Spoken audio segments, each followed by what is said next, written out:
वैसे तो पत्नियां पति से लड़ने के लिए बदनाम है, उन पर कई जोक्स भी बनते हैं, लेकिन आज की कहानी में कभी न खत्म होने वाली लड़ाई का छोटा सा सोल्यूशन ढूंढा है। रीना की शादी गौरव से होती है। गौरव उम्र में रीना से बड़ा होता है, तो उसकी आदतें और उसका रहन सहन भी रीना से कहीं ज्यादा परिपक्व होता है। देखो गौरव, कैसी है ये ड्रेस? अरे रीना, क्या क्या पहनती हो? सिंपल साड़ी में कितनी सुंदर लगती हो, जानती भी हो तुम? बस करो, तुम तो हो ही बूढ़ी, मेरी तो जिंदगी ही खराब हो गई। मैंने कैसा पति सोचा था और कैसी निकली तुम। अरे रीना, बात बात पर लड़ा मत करो। रीना पैर पटकती वहां से निकल जाती है। अगले दिन गौरव जब घर आता है, क्या है, जब से आए हैं पेपर ही पढ़ रहे हैं, कहीं घूमने नहीं चलना क्या? अरे यार, मैं थक गया हूँ, जरा टीवी का रिमोट देना। कैसे इंसान हो तुम? मैं सुबह से तुम्हारा इंतजार कर रही हूँ कि तुम मुझे कहीं घुमाने लेकर जाओगी, लेकिन तुम हो रहने दो, बात ही मत करो मुझसे। गौरव को तो समझ में ही नहीं आता कि आखिर रीना उससे चाहती क्या है और वो क्यों उससे लड़ती रहती है। एक दिन, अरे रीना, खाने में क्या बनाया है? भूख लगी है। आज ना मैंने साउथ इंडियन खाना बनाया है, डोसा और इडली। बोलिए तो लगा दो। अरे सांभर के साथ चावल दे दो ना, तुम्हें तो पता है इन सब चीजों से मेरा पेट नहीं भरता। ये सुनकर रीना का पारा 7वें आसमान में चढ़ जाता है। वो जोर जोर से चिल्लाने लगती है, फेंक दूंगी मैं सारा खाना, ना कोई खाना खाएगा और ना ही कोई सोएगा आज। अब तो गौरव के भी सब्र का बांध टूट जाता है। पहली बार गौरव रीना पर चिल्लाता है, बस करो रीना, बस करो, हर बात पर लड़ाई, हर बात पर झगड़ा। अरे मैंने बोला ही क्या है, बस यही ना कि चावल खाने का मन है। अरे तो टेस्ट करके तो देखो कि कैसा बना है खाना।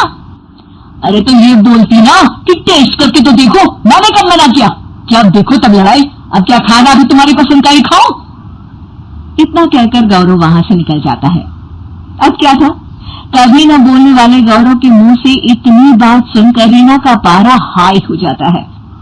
वो वहां से पास में ही अपनी सहेली के घर चली जाती है। अरे क्या हुआ रीना, क्यों रो रही है तू? मैं गौरव के साथ नहीं रह सकती यार, वो बिल्कुल अच्छा नहीं है, उसकी सोच मेरी सोच से बिल्कुल मेल नहीं खाती। अरे ये तो भगवान ने नियम बनाया है, पति पत्नी कभी भी एक दूसरे के जैसे हो ही नहीं सकते। कहते हैं ना, दोनों गाड़ी के दो पहिए होते हैं। वैसे हुआ क्या है ये तो बता। अरे तू तो जानती है ना मैं कितना बोलती हूँ, और वो तो कुछ बोलते ही नहीं। तो समस्या ये है? अरे नहीं यार, तो फिर समस्या क्या है? यार मेरे जैसा खाते नहीं, मेरे मन लायक पहनते नहीं, कुछ न बोलना, हमेशा अपने ही ख्यालों में रहना। यार शादी की है, एक दोस्त की तलाश थी, ये तो बस ऐसा है कि जिंदगी खत्म होने का इंतजार कर रहे हैं। अच्छा, तो तुझे शाहरुख खान जैसा पति चाहिए जो बाइक में शर्ट खोलकर घूमे या फिर पत्नी के साथ रास्ते में गाना गाए? शायद हाँ, लेकिन वो तो फिल्मों में होता है ना। अब तेरे पति को ही देख ले, कितने हंसमुख है, जब देखो सबके बीच आकर सबसे बातें करते हैं, मस्ती मजाक, और ये एक कोने में बैठे रहते हैं या फिर अपने कमरे में ही बैठे रहते हैं। अगर मैं कहूँ कि मुझे तेरे पति जैसे लड़के अच्छे लगते हैं, गंभीर, सुलझे, कम बोलने वाले, तो? अरे क्या बात कर रही है, ये भी किसी को पसंद होगा क्या?